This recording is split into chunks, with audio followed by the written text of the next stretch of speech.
बेटा ये लो 10 रुपये। हाँ चाची बताइए मैं क्या दूँ। बेटा लेना कुछ नहीं है, कल शाम को तुम्हारी दुकान से कुछ सामान ले गया था जिसके 470 रुपये हुए थे। मैंने तुम्हें 500 का नोट दिया था और तुमने गलती से 30 की जगह 40 रुपये लौटा दिया था, और ये बात मुझे घर जा कर के पता चली। मैं तो कल रात ही तुम्हारे 10 रुपये देने वापस आया था, लेकिन तुम्हारी दुकान ही बंद हो गई थी, इसलिए मैं अब आया हूँ। अच्छा, वैसे कहाँ रहते हैं आप? मेरा घर फातिमा हॉस्पिटल के पास है। अरे चाचा जी, 10 रुपये वापस करने के लिए आप 4 किलोमीटर से आए हैं। अरे अगली बार जब सामान लेने आते तब दे देते। वैसे भी इस 10 रुपये से मुझे कौन सा फ़र्क पड़ने वाला है।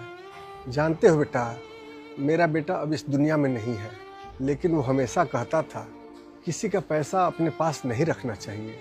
जिसका पैसा है उसे दे दो, जिसका पैसा है वो चुप रह सकता है, लेकिन अगर हमने किसी का पैसा रख लिया तो उसका हिसाब ऊपर वाला करता है, और हमारे किए की सज़ा हमारे साथ साथ हमारे परिवार और हमारे बच्चों को मिलती है।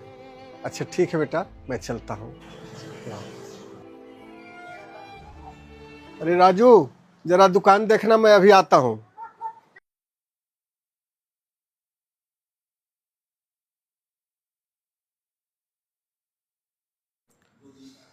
अरे कैसे हैं अंकित भाई?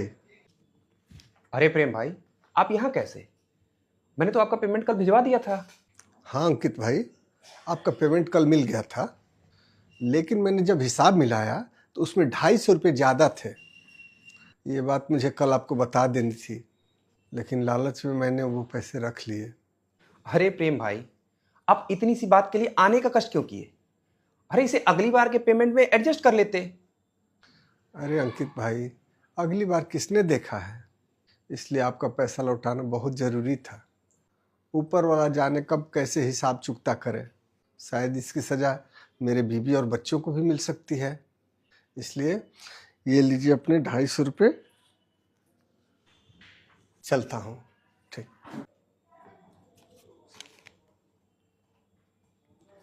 राजू, जरा दुकान देखो, मैं अभी आता हूँ। बेटा घर पे कोई है? आप बैठिए, मैं दादाजी को बुलाता हूँ। हाँ बेटा बताइए। चाचा जी नमस्ते, मैं रमेश का दोस्त हूँ। दरअसल बात ऐसी है कि मैं और रमेश पिछले कई सालों से एक नया बिजनेस स्टार्ट करने के लिए पैसे जोड़ रहे थे, लेकिन बीच में ही रमेश हमें छोड़कर चला गया। हम दोनों ने मिलकर 30 लाख रुपए जमा किए थे। लेकिन रमेश ने इसके बारे में कभी मुझसे जिक्र तो नहीं किया। और ये बात हम दोनों के अलावा कोई नहीं जानता, इसीलिए मेरे मन में लालच आ गया। लेकिन आज मेरे एक दोस्त की वजह से मेरे जमीन ने मुझे बुरी तरह से झकझोरा, और मुझे एहसास हुआ कि अगर मैं किसी का पैसा खाऊं तो उसकी हाय मुझे ही नहीं, मेरे बीवी बच्चों को, मेरे परिवार को भी लग सकती है। और रमेश भी तो यही बोलता था।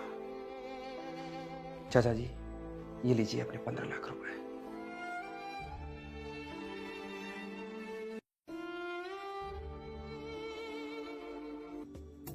चलता हूँ। खुश रहो बेटा।